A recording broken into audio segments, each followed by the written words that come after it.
yang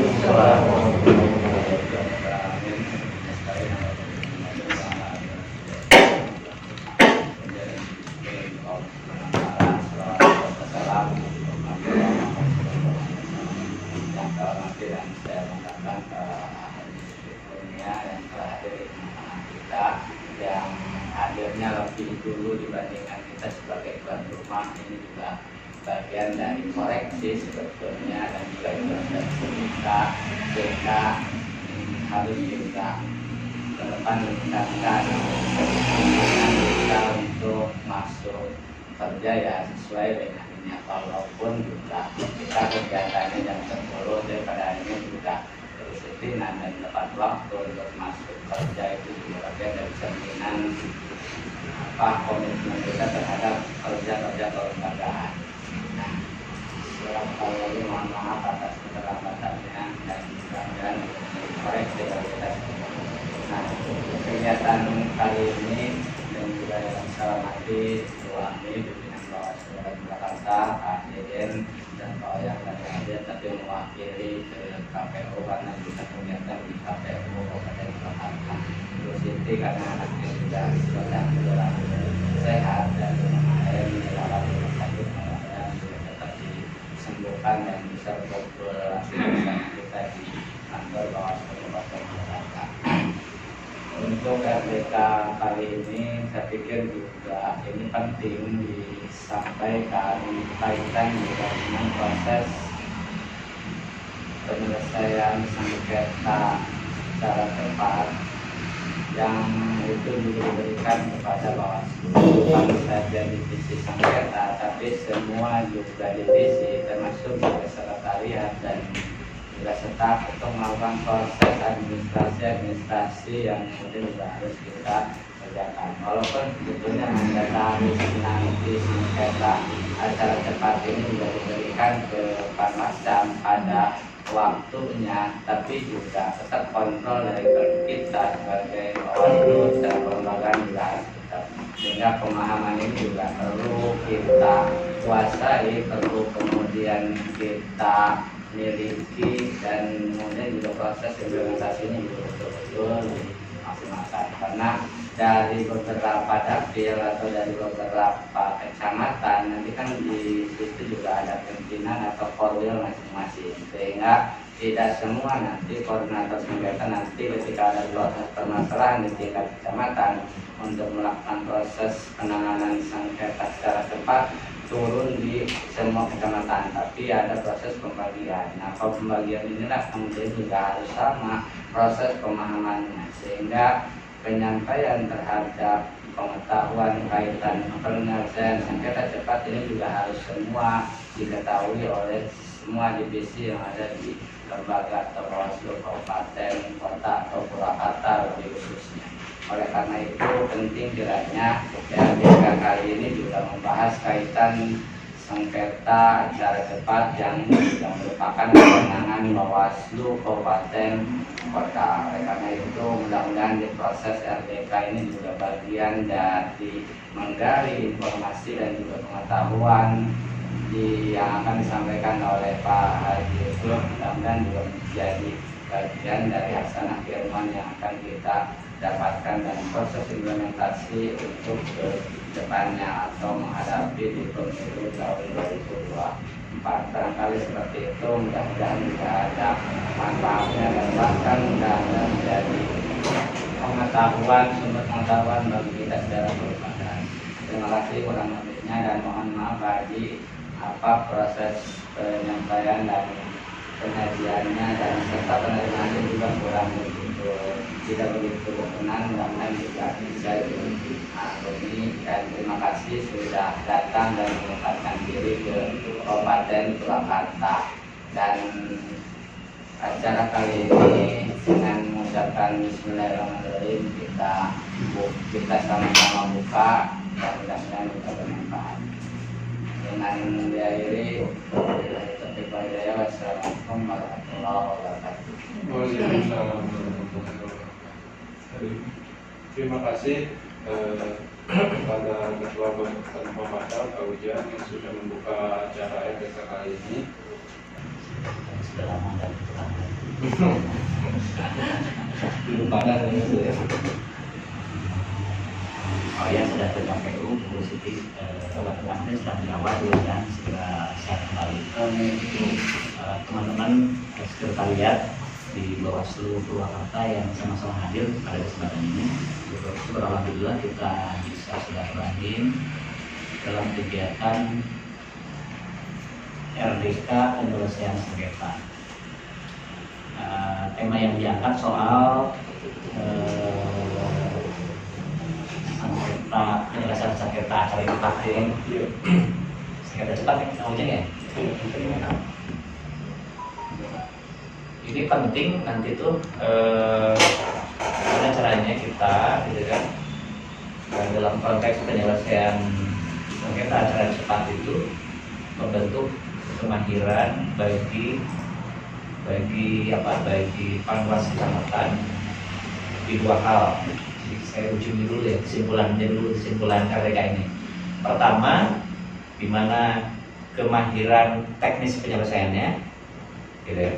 Ini kan nanti di lapangan tuh, gimana caranya antara peserta itu bisa selesai, gimana memanage teknis penyelesaian sengketanya. Itu yang pertama. Kemahiran yang kedua yang harus dipastikan dimiliki oleh panwas kecamatan adalah teknis manajerial administrasinya. Nah, kan gitu kan harus dituangkan tuh dalam. Jadi bagaimana kemudian secara administrasi putusan penyelesaian sengketa cepat itu bisa dipastikan teman-teman panwas kecamatan itu bisa menuangkan. Nah, itu output nanti yang semestinya kita bisa kondisikan ya, lewat penyelesaian sengketa acara cepat. Nah, teman-teman sekalian, tapi itu kan harus ada panwascamnya nanti. Sekarang kita brainstorming banyak hal yang soal masuk ke situ. Pertama, teman-teman sekalian, posisi penyelesaian sengketa itu ya, sebenarnya dalam konteks konstruksi penegakan hukum ya, itu kan bagian dari desain electoral justice ya. Jadi electoral justice itu keadilan pemilu itu artinya bahwa itu kan sudah jadi standar pemilu internasional. Jadi standar pemilu internasional itu harus ada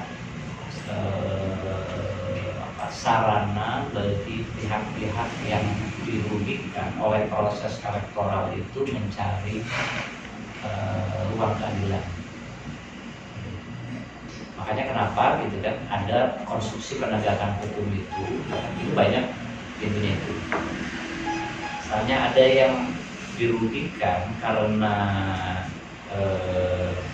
proses pencalonan, ya.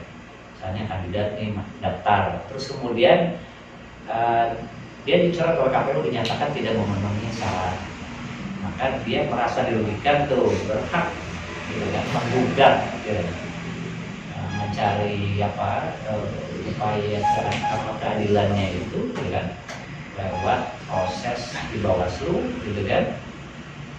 Masih juga gitu kan di Bawaslu masih juga belum ketemu rasa keadilannya, dia bisa lanjut ke kalau di pemilu PT UN, kalau di pilkada Petun. Nah, demikian pula kalau misalnya ada yang merasa dirugikan karena proses elektoral, ada abuse of power, ada abuse of power itu netral, birokrasi nggak netral, kepala desa juga nggak independen, ada juga praktek politik uang, gitu ya. Pokoknya semua yang masuk kategori electoral fraud, kecurangan, pelanggaran pemilu, ada yang merasa dirugikan dengan praktek itu bisa melakukan gugatan pelaporan penanganan pelanggaran. Jadi harus ada mekanismenya. Gitu. Nah, demikian pula menyangkut hasil, gitu kan. Ada yang merasa ini suara saya dirugikan, gitu. Ada pintunya lewat lembaga Mahkamah Konstitusi. Jadi konstruksi penegakan hukum itu semua itu ruang-ruang keadilan itu harus dibuka. Nah, teman-teman sekalian, dalam konteks penegakan hukum pemilu itu kita menganut namanya justice in minimum. Jadi ruang keadilan itu kamarnya banyak sekali. Misalnya objeknya relatif hampir sama, gitu ya. Misalnya nih, kalau besok nanti masuk pemilu, kalau ada selesai di ada proses rekapitulasi di KPU itu, apa itu calon atau calon presiden, gitu ya. Terus kemudian ada peserta pemilu merasa, ini kok suara saya berkurang, datang ke kantor Bawaslu. Kan begitu ya, ada kan biasanya seperti itu kan, suka ada datang, ini kok C1-nya beda-beda, datang ke kantor Bawaslu. Tapi juga di waktu yang sama, gitu ya, selesai rekapitulasi 3 hari itu, gitu kan, ada pintu Mahkamah Konstitusi. Gitu kan. Pertanyaan saya, ini peristiwanya sama, nyangkut perolehan suara, gitu kan, satu ke Bawaslu, satu ke MK. Apakah kita harus memproses ataukah serahkan ke MK? Kamarnya banyak. Jadi itu ya justice in many room. Jadi keadilan itu ada di banyak kamar ya. Nah itu kan pertanyaannya tuh, kita harus proses ataukah udahlah peserta itu nanti aja di MK lah kita kan gitu kan? Ini bertemu di MK aja. Batasannya itu mana? Apakah kita harus memproses ataukah itu kan urusan Bawaslu itu urusannya nah, sama juga kayak misalnya itu diskusi khusus nanti jawabannya seperti apa. Nah, sama juga kayak misalnya di pilkada itu, penanganan pelanggaran administrasi, gitu ya, menyangkut tata cara prosedur itu kan kewenangannya ada di Bawaslu. Penerimaan, gitu ya, dan proses. Tetapi penyelesaiannya ada di KPU. Jadi outputnya rekomendasi selesaikan di KPU. Antara gitu, rekomendasi Bawaslu dengan penyelesaian di KPU bisa sama, bisa berbeda. Sama kayak tadi itu. Perolehan suara misalnya di Bawaslu dengan di MK bisa sama, bisa juga berbeda. Sama juga antara proses sengketa pencalonan sudah lewat Bawaslu ke PT Tun atau PT UN atau ke Mahkamah Agung bisa juga berbeda. Jadi terlalu banyak kamarnya itu yang itu bisa pertimbangan hukumnya berbeda sehingga putusannya bisa berbeda. Makanya kenapa dinamika antar lembaga itu ya begitu dinamika elektoral kita itu pasti begitu. Sepanjang nggak ada penyederhanaan, gitu ya, maka potensi berbeda putusan antar lembaga penegak hukum itu. Nah, itu karena kita nganut justice in many room. Nah itu yang berikutnya teman-teman sekalian, kan penyelesaian sengketa atau beberapa aspek penegakan hukum lainnya itu kan karena kita menganut konsep yang disebut dengan judisialisasi politik. Jadi judisialisasi politik itu urusan politik itu diselesaikan lewat mekanisme hukum. Nah, itu namanya istilahnya ini namanya judisialisasi politik. Karena apa? Yang namanya politik, gitu kan? Itu kan tidak selalu mulus, termasuk elektoral, pergantian kepemimpinan. Kan banyak tuh konflik-konfliknya. Nah, konflik dalam politik itu diselesaikan lewat mekanisme hukum.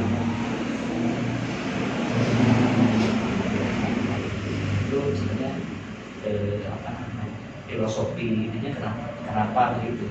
Jadi elektoral yang potensi konfliknya banyak dimensi itu diselesaikan lewat mekanisme hukum.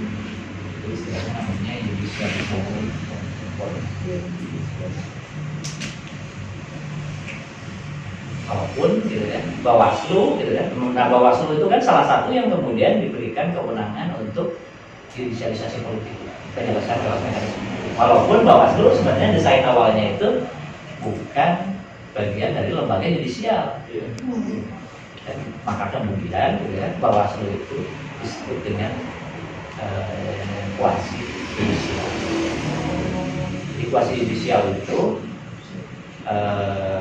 apa namanya badan atau institusi negara yang diberikan kewenangan untuk menyelesaikan kewenangan hukumnya. Jadi diberikan mandat, walaupun dia sebenarnya bukan lembaga hukum, tapi karena tadi diberikan mandat untuk menyelesaikan gitu, lewat mekanisme hukum. Maka Bawaslu adalah bagian dari lembaga kuasi peradilan, kuasi judisial. Itu garis besarnya supaya kita paham kenapa ini kayak gini gitu kan desainnya. Kalau kamu jauh mungkin sering lagi sengketa itu, apalagi belajar ilmu hukum.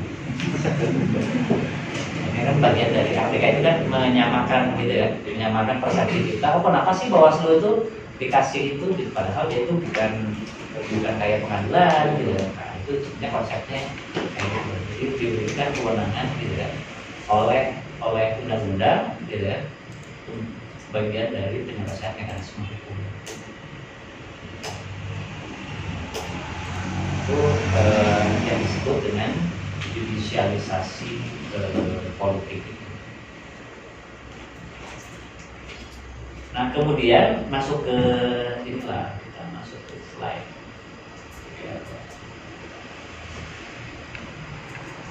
Nah ini dasar hukum untuk pemilu, karena belum ada perubahan undang-undang, maka masih menggunakan Undang-Undang 7 tahun 2017, dan ini kalau per Bawaslu-nya yang lama itu 5/2019,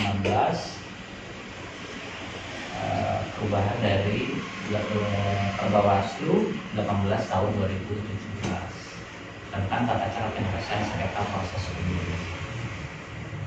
Nah ini tentu per Bawaslu ini harus ada penyesuaian.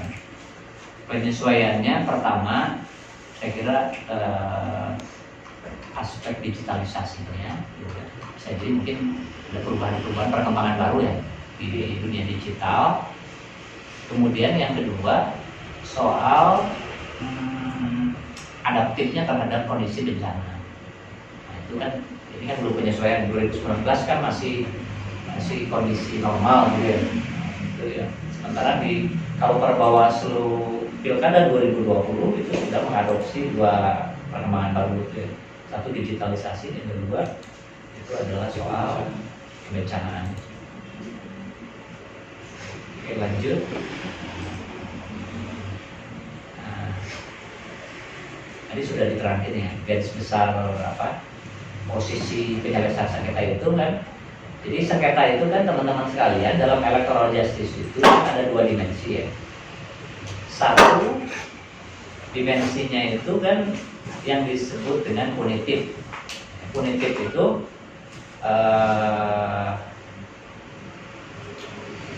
yang melakukan perbuatan melawan hukum atas undang-undang pemilu, maka harus diberikan hukuman setimpal dengan perbuatan pelanggarannya. Itu namanya punitif. Nah ini diperankan lewat penanganan pelanggaran, itu penghukuman. Nah yang kedua ada dimensi di electoral justice itu keadilan pemilu itu yang disebut dengan korektif. Korektif itu berarti pemulihan. Jadi pemilu yang mestinya berjalan sesuai dengan rek undang-undang, ternyata ada yang dicederai, dirugikan. Nah, orang yang dirugikan itu kalau dia sesungguhnya prosesnya benar maka harus dipulihkan. Nah, pemulihannya itu ya, itu namanya diperankan lewat penyelesaian sengketa. Kayak tadi calon yang daftar ke KPU dicoret oleh KPU, ketika diproses lewat Bawaslu ternyata sesungguhnya dia memenuhi syarat, maka harus dipulihkan lagi. Nah ini mah sama kayak mujizatnya Nabi Isa di Bawaslu itu bisa menghidupkan orang mati. Sakti sebenarnya Bawaslu itu menghidupkan orang mati, hidup kembali. Nah, itu namanya penyelesaian sengketa korektif itu. Jadi memulihkan. Nah, dalam konteks ini proses pemilu, gitu, mau pemilihan, kita mengenal ini sengketa itu dua dimensi itu. Bisa jadi sengketa itu terjadi antara peserta dengan peserta, atau sengketa antara peserta dengan penyelenggara. Kalau antar peserta dengan penyelenggara itu biasanya pakai mekanisme biasa gitu. Biasa itu ada yang mekanisme mediasi atau musyawarah tertutup, baru kemudian musyawarah terbuka atau adjudikasi. Itu mekanisme. Sementara gitu kan, sengketa antar peserta itu dari Ujang sampaikan berikan mandat ke Panwas Kecamatan lewat mekanisme musyawarah acara cepat yang Aceh musyawarah acara cepat.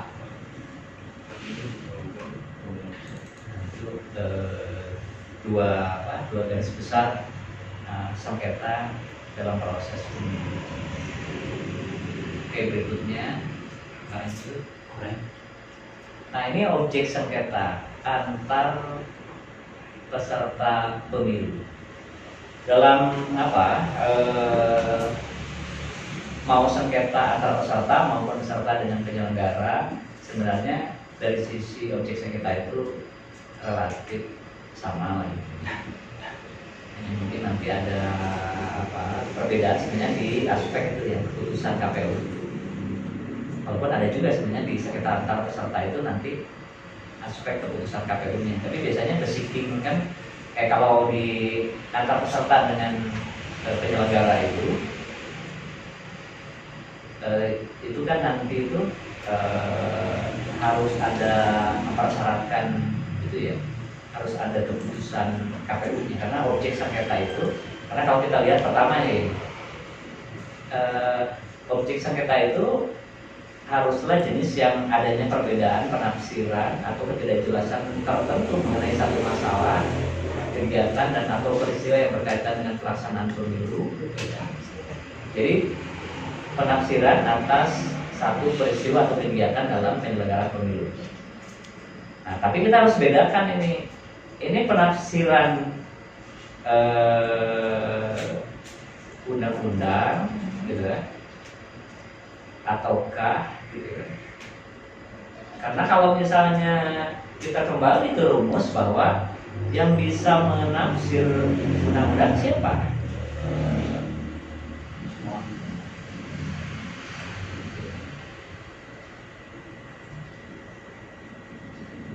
Yang bisa menafsir undang-undang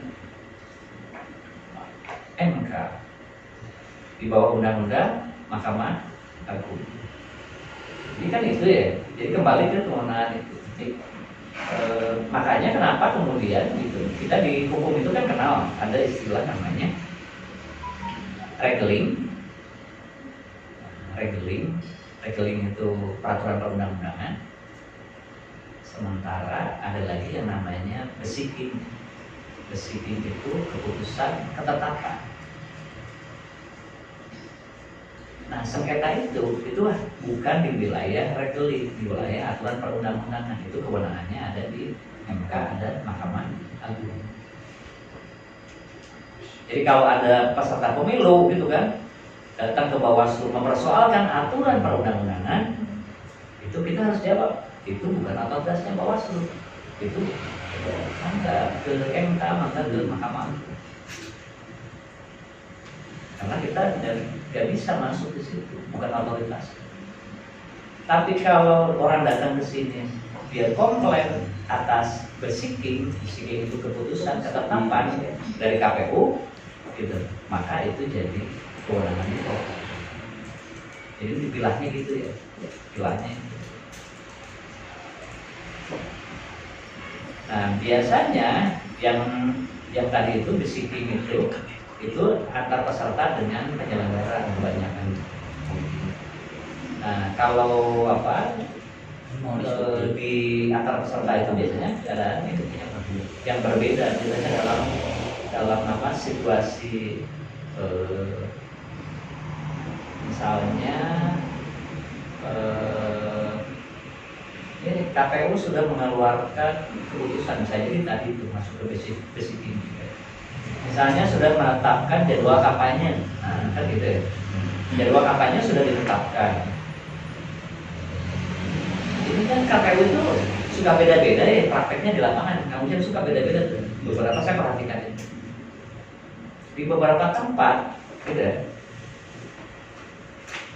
Jadwal kampanye itu ya sudah ditetapkan oleh misalnya KPU RI, KPU provinsi. Ternyata oleh KPU kabupaten kota diturunin lagi, ada lagi diatur. Misalnya kan ini kampanye tempat umum sudah ditentuin. Nah kampanye pertemuan terbatas tatap muka itu beda-beda KPU, ada yang membebaskan, gitu. Ada juga yang ngatur,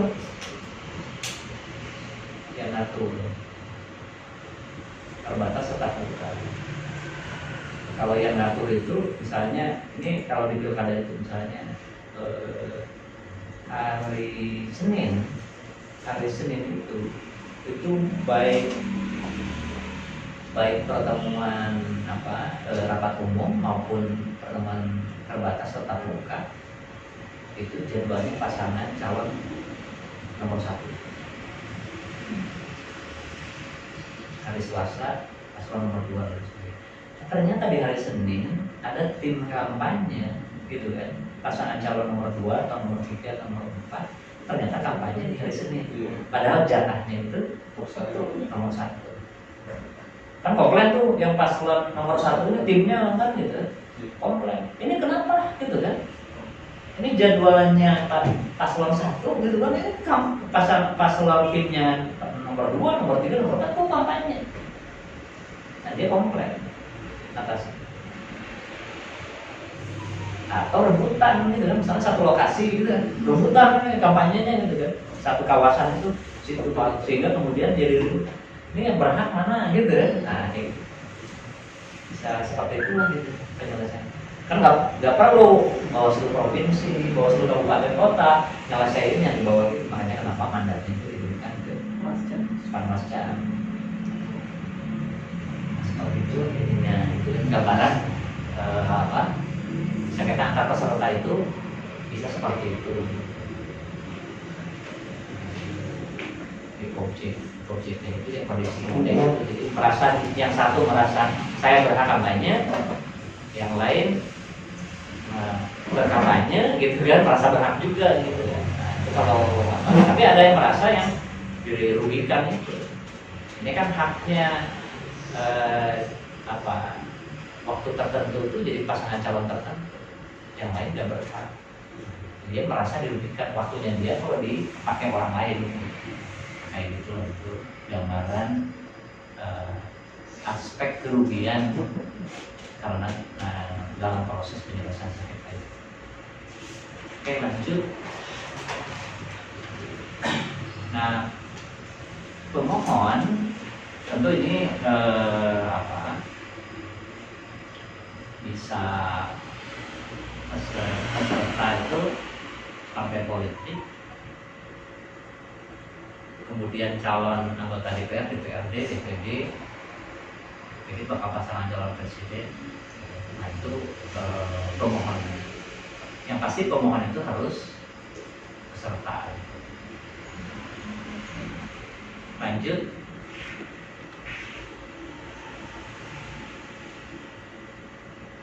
Nah ini termohon walaupun kemudian misalnya itu produknya KPU gitu ya, nanti KPU bisa di ini ya, kalau menyangkut soal ininya ya, soal apa ada ketentuannya. Tapi sebenarnya yang termohon karena antar peserta itu ya itu yang partai politik, bakal calon anggota DPR, DPD, DPRD atau pasangan calon kepala daerah. Yang lanjut. Nah, ini prosesnya, secara singkatnya penyelesaian antar peserta pemilu itu diatur di Perbawaslu 5 itu. Yang pertama, menerima permohonan penyelesaian sengketa proses pemilu. Jadi ada permohonannya. Kemudian yang kedua, dilakukan verifikasi atas permohonan itu. Permohonan itu kan harus memenuhi sama lah syarat formil material itu. Jadi apa saja syarat formil materialnya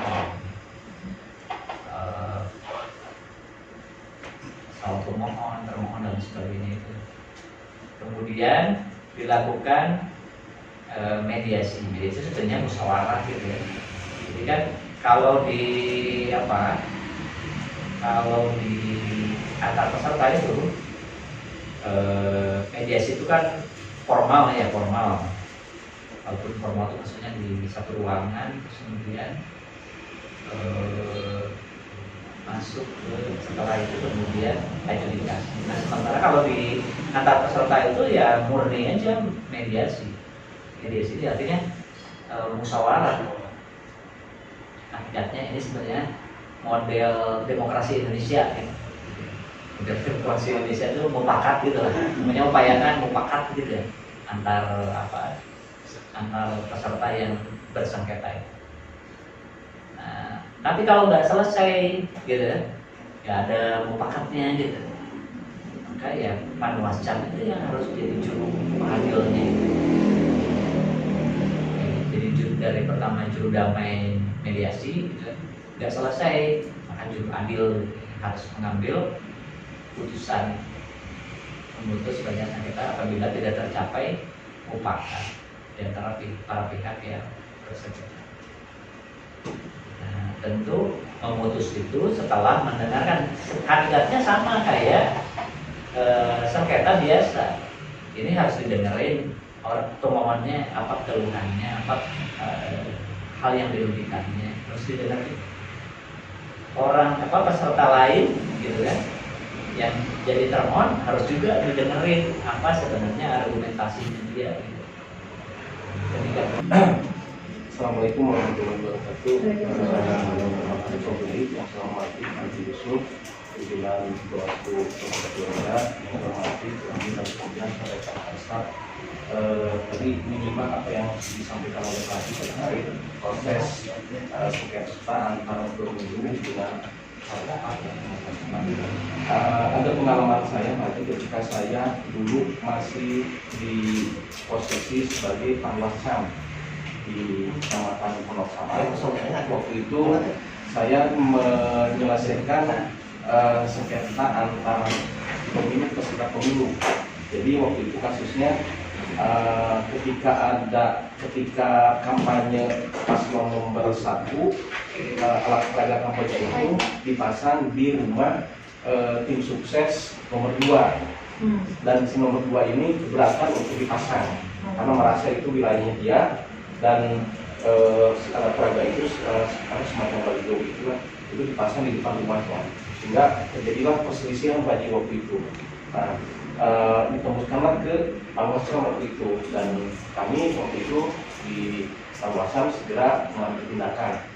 Nah, di antara bertiga itu waktu itu yang 2 ini kebetulan masih ada ikatan saudara dengan tim suksesnya. Si A ini dengan tim sukses yang marah itu masih ada ikatan sebagai paman, sehingga menyuruhlah saya supaya datang ke beliau karena saya nggak enak, nggak sanggup lah untuk menghadapi beliau, tempatnya keras kayak gitu. Dua-duanya itu masih ada ikatan saudara, yang satu tim sukses nomor 1, yang satu tim sukses nomor 2 ketika kemarin ambu itu. Sehingga saya lah turun ke lapangan untuk mendamaikan. Saya mendatangi tim sukses nomor 1 untuk minta persetujuan bahwa si APK itu dipindahkan lagi, tidak di depan rumah tim sukses nomor 2. Akhirnya disepakati mau dipindahkan, dan waktu itu saya membawa form untuk ditandatangani sebagai bukti bahwa siap untuk memindahkan alat peraga kampanye di tempat lain. Singkat cerita, dari hasil pertemuan dengan tim sukses nomor 1 dan 2 itu disepakati tidak ada lagi persoalan gitu. Yang ingin saya tanyakan Pak Haji, dalam proses sengketa cepat ini berapa waktu yang diberikan?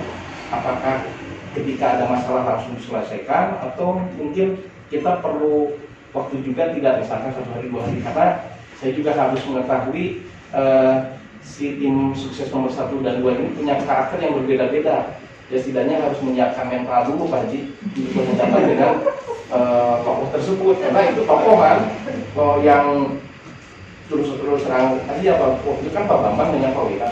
Pak Bambang aja siuran Bu, sampai di WA tuh sama beliau itu, wah pokoknya dengan bahasa kasar. Jadi selain persiapan ilmu, Harus mental juga, ya. Karena kalau kita tidak berani, tidak akan selesai gitu. Karena waktu itu kebetulan pimpinan di kabupaten, Pak Ujang dengan Bu Kus sedang sibuk. Akhirnya saya terpaksa harus turun tangan untuk menyelesaikan itu. Nah, kembali lagi ke pertanyaan Pak Haji, apakah ada waktu batasan nggak? Misalkan diberi waktu tidak boleh lebih dari 1 hari, jadi harus pada waktu itu juga diselesaikan gitu. Ini juga menjadi bahan ketika nanti kita membimtek lagi ke pengawas ad hoc bagaimana teknik-teknik untuk menyelesaikan sengketa cepat di lapangan. Pasti akan terjadi.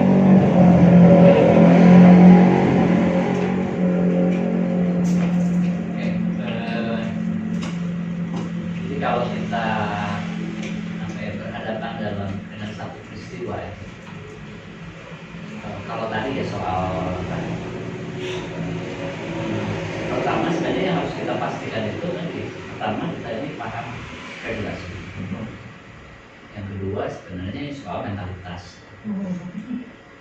Paham regulasi, nggak ada mentalnya pasti kan bisa kabur gitu kan, gitu orang sama kayak demo gitu kan, datang ke waktu ramai gitu, gitu nyusut di kantor itu gitu.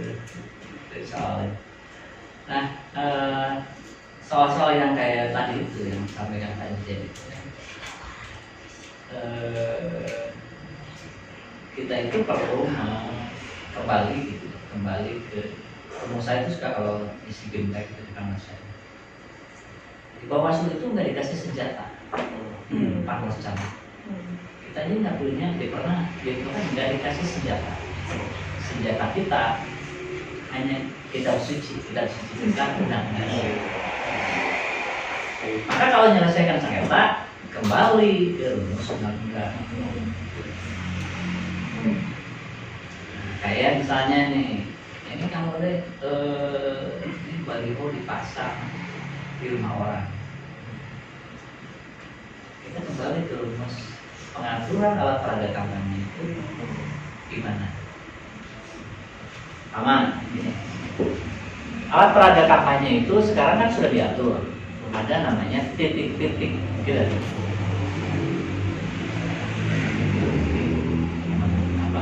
Penentuan pemasangan itu masuk ke titik yang diperbolehkan apa enggak. Kalau enggak itu rumus yang pertama itu. Jadi dia kembali ke rujukan itu pengaturan bagaimana ini kita lihat misalnya oleh yang dipersoalkan alat peraga, kita lihat rumusannya alat peraga itu rambu-rambunya apa. Oh itu ini jumlahnya, sekarang kita cek gitu kan jumlah mana saja titiknya. Baru kemudian berikutnya gitu ya. Tapi yang agak ini juga kita kadang-kadang ini kan namanya apa? Ini bisa jadi yang dipasang alat peraga itu di halaman rumah caleg.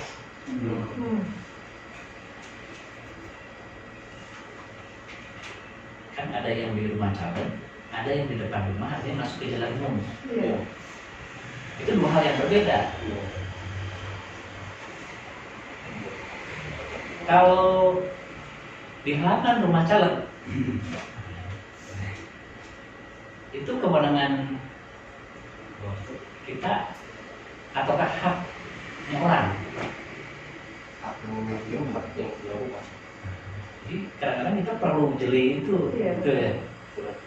Perlu jeli itu melihat itu, bukan itu. Kadang-kadang kan ini keberatannya oleh pihak lain tuh, nggak lihat pokoknya saya keberatan dengan itu. Tapi tetap harus kembali ke itu. Kan ini undang-undang pemilu ya, undang-undang pemilu, undang-undang pilkada itu kalau kembali ke pertama rumus itu ya, yang namanya undang-undang pemilu atau undang-undang pilkada itu masuknya ke hukum publik. Saya kebetulan dulu PPD juga Pak di salah satu desa, dan dulu juga saya pernah menangani kasus yang sama gitu kan. Pagi-pagi saya ditelepon oleh warga, ternyata di satu tempat sudah pada kumpul gitu. Udah ada yang bawa golok kan gitu. Saya bingung karena memang ada APK yang terpasang di salah satu tempat atau tanah yang punya Semarang gitu. Kemudian dia tuh mengumpulkan massa gitu. Kemudian saya telepon lah ke Pak Ketua bukan macam ininya tim sukses desa gitu kan, ada tim sukses. Siapa yang masang ini gitu kan? Oh nggak tahu Pak, saya nggak tahu ini siapa yang masangnya. Kan udah rusuh tuh, telepon aja Babinsa itu, Babinsa minta bantuan Babinsa, karena kalau misalkan kita tidak di backup oleh aparat ya keamanan, ya takut juga gitu ya, itu jadi masalah. Betul. Telepon juga lah ke Panwascam, akhirnya beres. Kemudian yang ingin saya pertanyakan itu ada dua Pak. Yang tadi itu hanya sejarah saja itu. Ya, yang mau ditanyakan yang ada dua.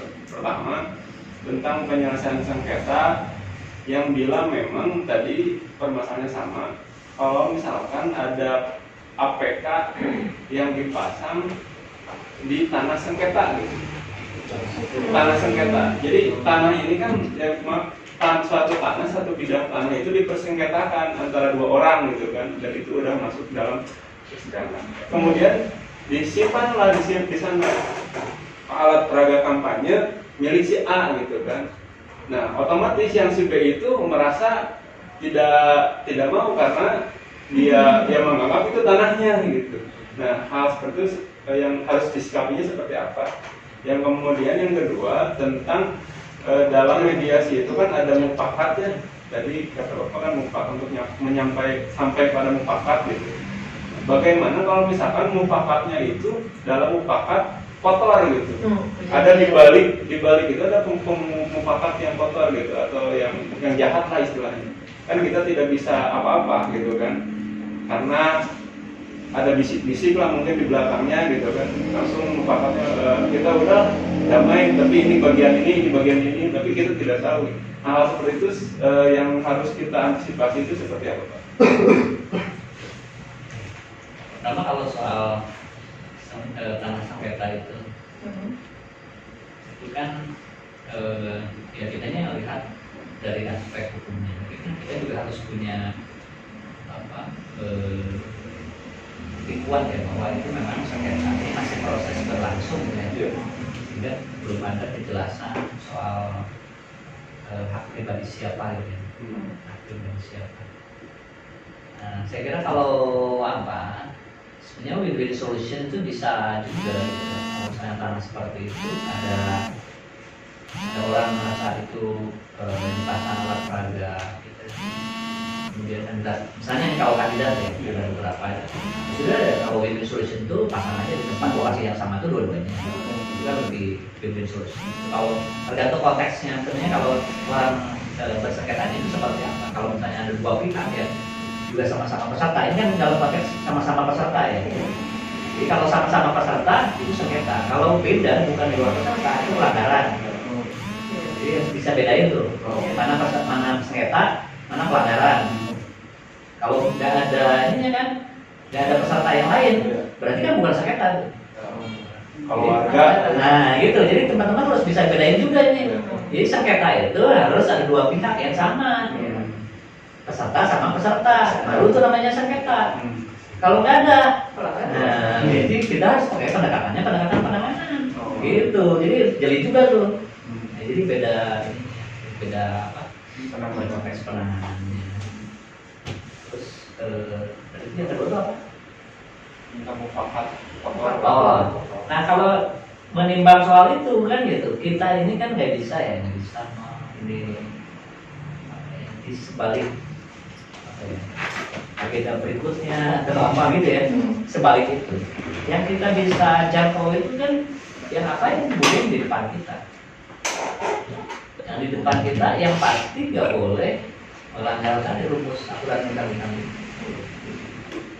bahwa kemudian di sebalik itu nanti ada apa yang melanggar hukum, ya kita melihatnya nanti, oh pasca itu kemudian ada orang yang kemudian melanggar hukum dalam konteks elektoral itu jadi ranahnya kita.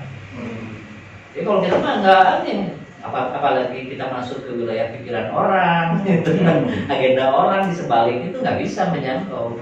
Yang bisa kita jangkau yang peristiwa apa yang ada di depan kita, yang bisa kita identifikasi bahwa di sebelah kaki itu apa gitu ya. Yang bisa kita jangkau urusan orang lain punya agenda dan agenda gitu ya, agenda di belakang layar yang nggak kelihatan. Sepanjang nggak muncul gitu kan, kecuali kalau sudah muncul dan itu melanggar aturan undang-undang pemilu atau pemilihan, maka ya otoritas kita masuk sih.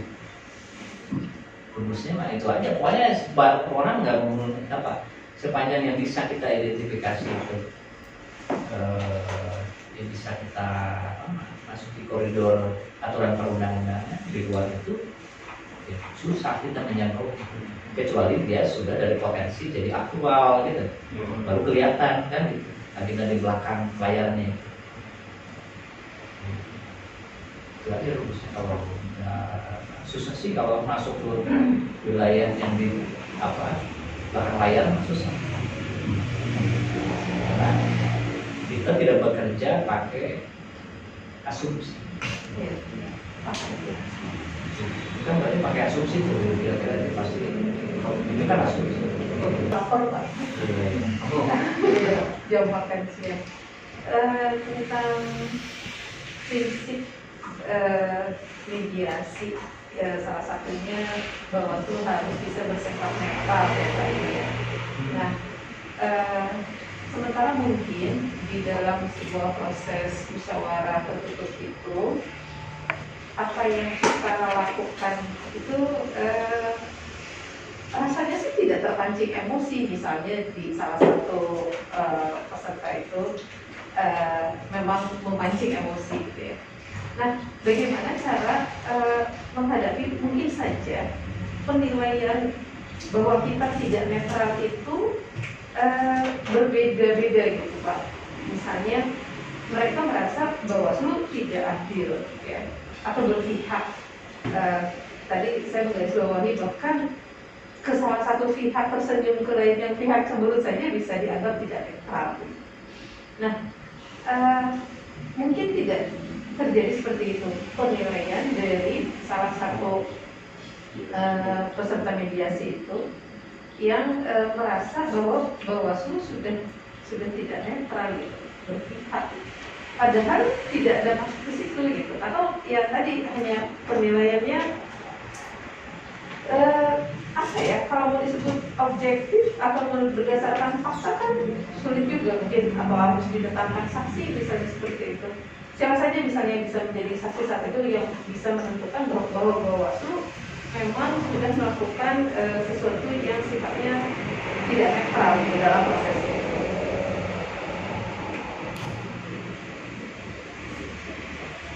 Ya? Ya. sedikit. Iya. Jadi gini, kalau apa ya, sepanjang tadi, sebenarnya wilayah kita itu wilayah apa yang kita lakukan. Kita bertindak netral, gitu kan. Kalau soal persepsi, penilaian, ya kan itu kan di luar wilayah kita. Orang kita sudah tadi ya, sudah benar sesuai kewenangan, pakai hukum acara prosedurnya sudah benar, kita merasa juga sudah ngambil putusan substansinya benar. Masih ada orang menilai Bawaslu nggak netral, Bawaslu nggak adil, Bawaslu berat sebelah. Gitu.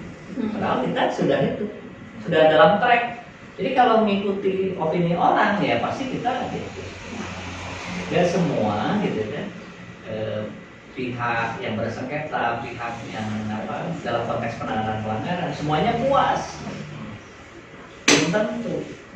Yang harus dipastikan makanya tadi itu. Udah 3 itu aja fokusnya kita.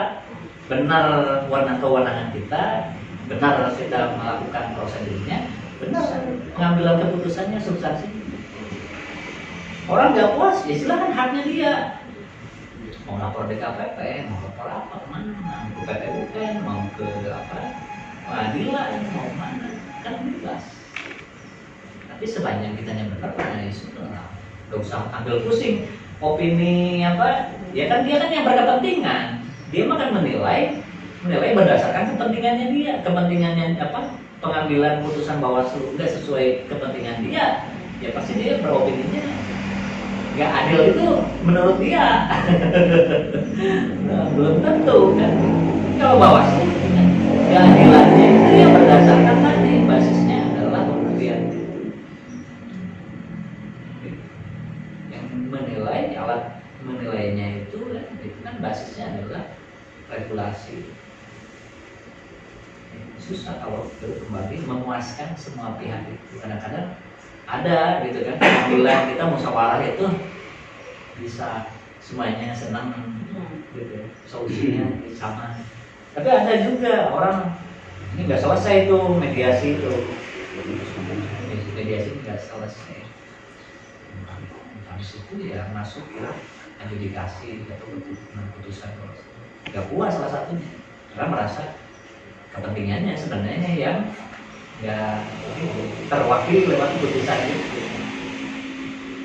Kan namanya kita ini ngurus orang rebutan kekuasaan gitu kan. Jadi kadang-kadang rebutan kekuasaan itu ya dimensinya kan dimensi kepentingan. Kalau kita kan melintasi dimensi kepentingan itu. Kita itu bukan Bawaslu itu masuknya di wilayah yang tidak politik itu gitu kan, batas aturan mainnya kan itu ya jelas. Istilah di itu finite game, jadi permainan yang berbatas waktu.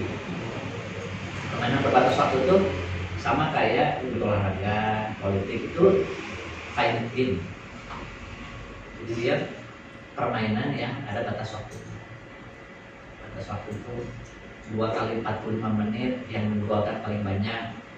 Nah, itu yang menang di sepak bola. Di pemilu siapa yang menang suara terbanyak itu.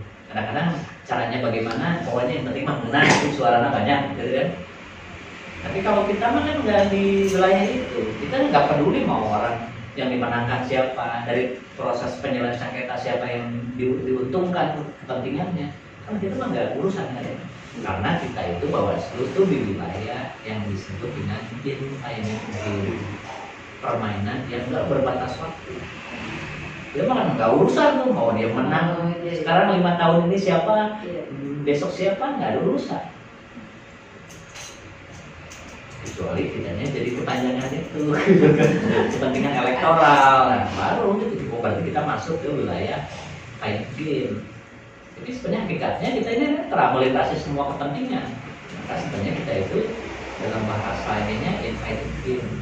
Simon Sinek itu ya, salah satu paling berpengaruh di dunia sekarang, judulnya itu Infinite Team.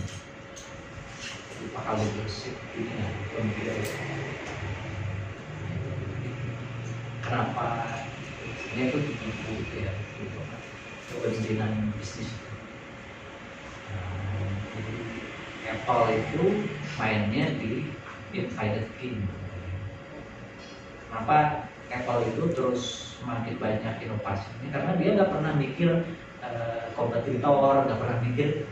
Tapi yang lain itu melihat itu, karena dia disibukkannya di Infinite itu panjang gitu. Jadi Apple tuh nggak peduli gitu kan, nggak ada kompetitor. Karena dia mainnya main jangka panjang. Pokoknya yang penting kan dia sebenarnya berlomba dengan dirinya sendiri. Penemuan baru dia nggak pernah tuh mengikuti Samsung, mengikuti yang lain. Nah, sakit sama kita itu nggak ngikuti ritmenya peserta pemilu, mau peserta pemilu kayak gimana, akrobatnya gimana. Urusan kita mana ajak aja. Nah, kita itu nggak dalam track pendek. Itu kalau pakai permisalan. Nggak usah bingung-bingung kita mah gitu kan, mau akrobat kompetitor. Jadi peserta itu mau jumpalitan, mau seperti apa? Karena kita itu sedang bekerja dalam Infinite Team, menjaga pemilu itu berdudil buat kepentingan demokrasi panjang masa depan. Ini usah ikuti ritmenya orang, mau dia mau teriak-teriak, mau apa, tekan-tekan Bawaslu, kita mah nggak ikut itu. Gitu. Tapi apakah Bawaslu pernah dilaporkan Pak? Karena tidak netral? Ya banyak, Oh, banyak. Kalau kita lihat di KPP itu banyak sekali yang netral. Ya, tidak netral. Ini terakhir ini putusan KPU Garut. Kan pas KPU kan ya. Satu Bawaslu apa? Satu ketua Panwas Garut, satu lagi KPU Garut dulu. Sekarang karena nggak puas itu laporin tuh sekarang mantan ketua KPU dulu. Itu gara-gara kan soal pencalonan banyak. Di Indonesia banyak yang terjebak tadi, yang terjebak pakai permainan berbatas waktu tadi. Kalau nggak ada berbatas waktu, main tenang-tenang aja kan gitu ya. Banyak. Ini saya baru merasakan begitu nyaman gitu kan. Terus Bingung. iya, memang begitu nyaman. Karena saya